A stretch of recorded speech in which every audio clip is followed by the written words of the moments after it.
Hello and welcome back for another VMK in the C++ series. In this VMK I'm going to describe scope and dynamic memory. So let's get started. Once again we're going to create a new project, console project, and I'm going to call this dynamic. It's going to be just a console application. And inside of our main, let's start off by describing scope. Let me define a variable here. Let's call it IA. And I'll define a second one here called IB. I'm going to set up IA equal to, I don't know, let's say 10.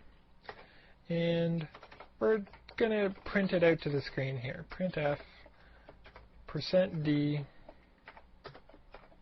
and comma IA. When we run this, we can see we have 10 being displayed to the screen. This is great. Now, let's say we want to, I don't know, we'll have some sort of condition that ends up evaluating to be true, and we're going to take our IA value and set it up equal to be 5. As soon as we run this, oh, I didn't want to do that. I want to take this guy and define him to be 10 up above, 5 inside here, and then we're going to print the result down here. You notice that the output is 5. So because we went inside of this if statement, we set up to be IA is now overwriting the 10 value with 5, and we're displaying 5 on the screen. Okay, excellent. Now let's take a look at what happens with scope. When I talk about scope, it represents the visibility of a variable with respect to our program.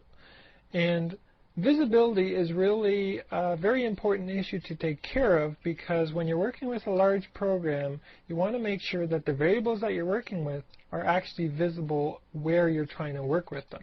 So inside of my if statement here, let's say that I forgot that I already defined a variable called int IA here.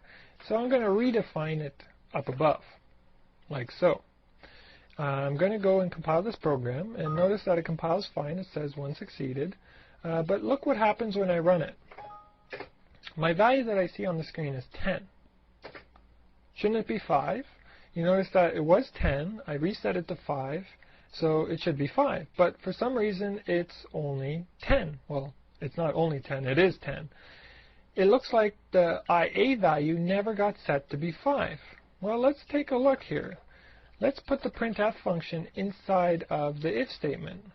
If we run it here, we see, well, it did get set to 5, but this one here is set to 10.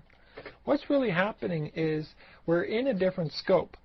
Because we're inside these brace statements here, as soon as we define a new instance of a variable called IA, the compiler has no idea that this IA is supposed to be the same one as this one.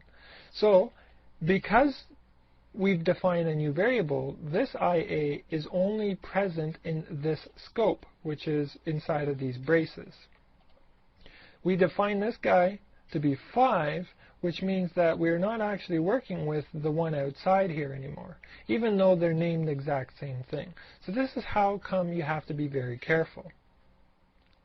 Now let me show you something else here. If I define a variable IB inside of my scope of this if statement here, we can define it. We'll take this IB value and set it to 5. Oh, wrong key on the keyboard there. IB. Let's try this guy out, and we see we're getting 5 and 10. So this program is exactly the same as the previous program we just wrote, just I've renamed my variable to be IB. So it's more clear that this one is not the same as this one. But now notice what happens if I try to do this. If I want to display my IB value outside of this if statement, if I try to compile my program, it fails. It says IB is an undeclared identifier. The compiler has no idea what IB is because it's not defined in its own scope. IB is only defined between these two braces. Outside of here, the compiler has no idea what IB is, so we cannot print it to the screen. If we did want to define what IB is, we need to take the declaration and put it inside of its own scope, like so. Because this scope is defined by these braces here, IB is valid here, it's valid here, and it's valid here. So now when we go and run this, we can see IB is getting displayed, well, we're displaying it twice here. Once inside of this if statement and one outside. And both of them are equal to 5. Let's just go and run this one more time. So here we're only displaying it outside of the if statement now. So that's what scope is all about. This is a very, very important concept to grasp because scope is very important.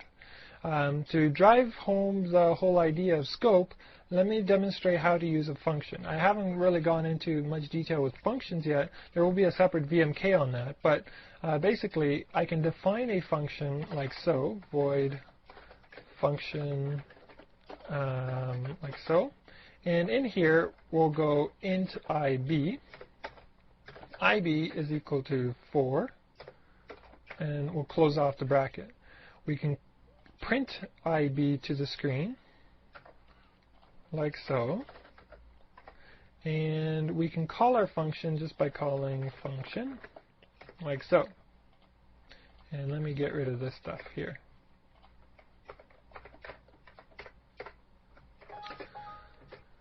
I made a mistake here somewhere, missing closing. Oh, I missed the semicolon there. And okay, I think everything's fine now. Let's build this and run it.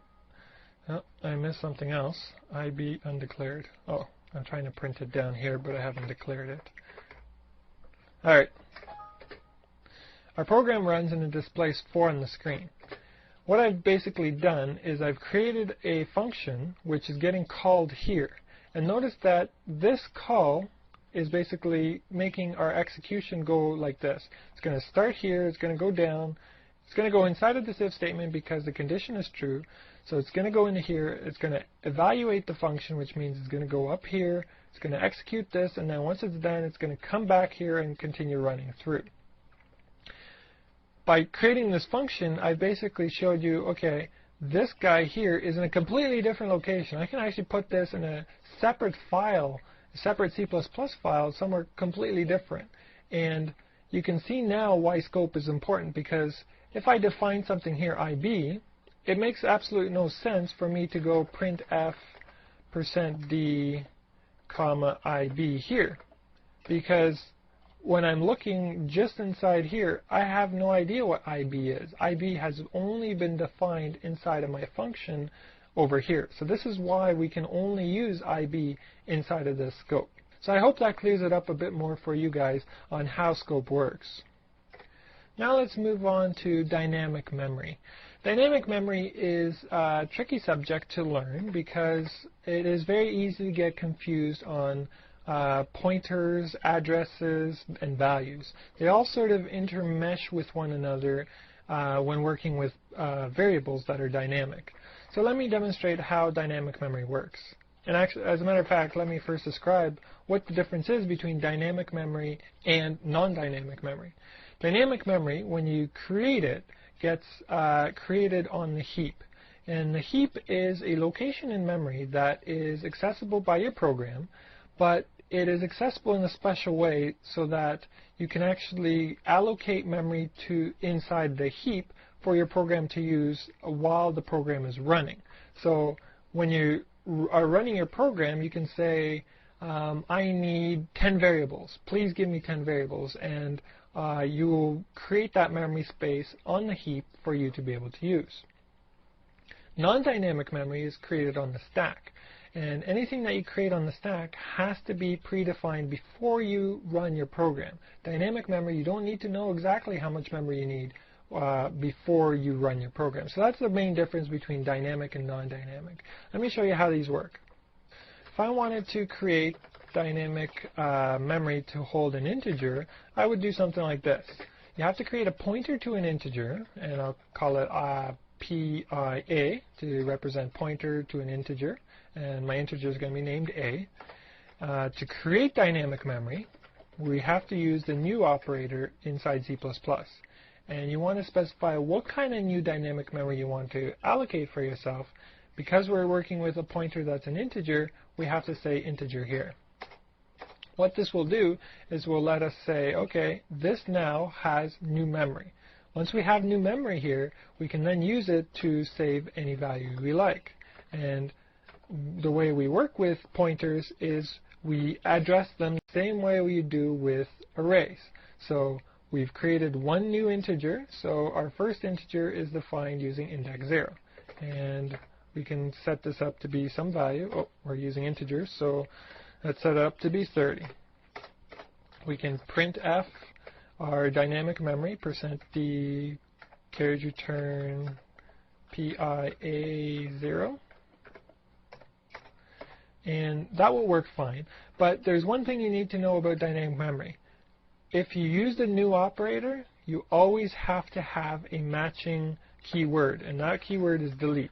If you don't do this, you're going to create a memory leak in your program. So because you've said to your program, I want new memory, it's going to give you new memory, but it's not going to clean it up for you. You have to do the cleanup yourself.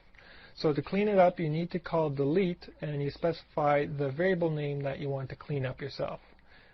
So that should do it.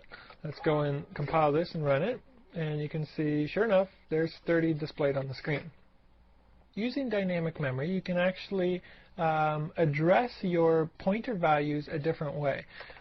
Instead of using this notation here, what you can do is get rid of your array value here, index 0, and put a star in front of it. What this is going to do is dereference your integer pointer and give you back the value that's stored in it. The value we stored was 30, so doing this will give us the output that we desire. Don't try and do this. If you try to do this, you will get strange stuff displaying on the screen. And what you're actually seeing here is the address location of where this memory is located. It's not showing you the value that's stored at this address location. So because we're passing in a pointer value here, remember this is a pointer to an integer, that's what we're displaying on the screen.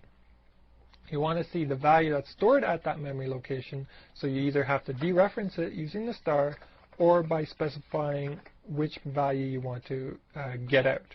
You don't want to address something that you didn't allocate for yourself.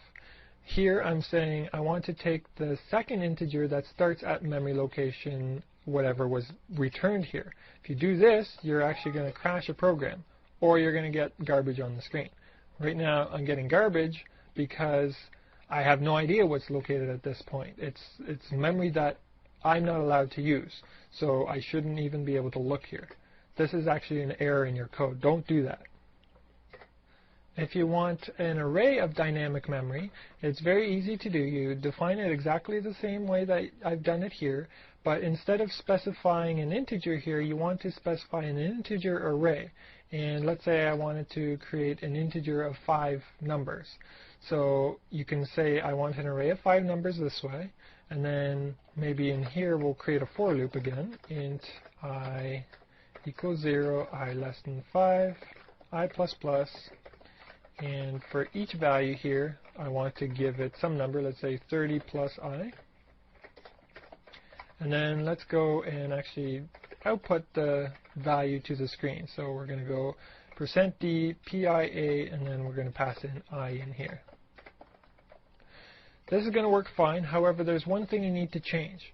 As soon as you create an array for dynamic memory, you need to be able to delete that array. And you can't just call delete this way. This will only delete your very first instance. It's actually not recommended to do this when you're using arrays. If you allocate an array up here, you need to put in a couple brackets between your variable name and the keyword delete. When you do that, then C++ will handle the garbage collection for you correctly so that everything is cleaned up properly. Let's go and run this program, and you can see now that it's displaying 30, 31, 32, 33, and 34. So there's 5 numbers there ranging from 30 to 34. Okay? So that's the way you use dynamic memory. I'll talk about pointers a little bit later in a little bit more detail when we discuss a different topic. But this is just to get your feet wet and hopefully get you started with working with dynamic memory and working with pointers and dereferencing pointer values.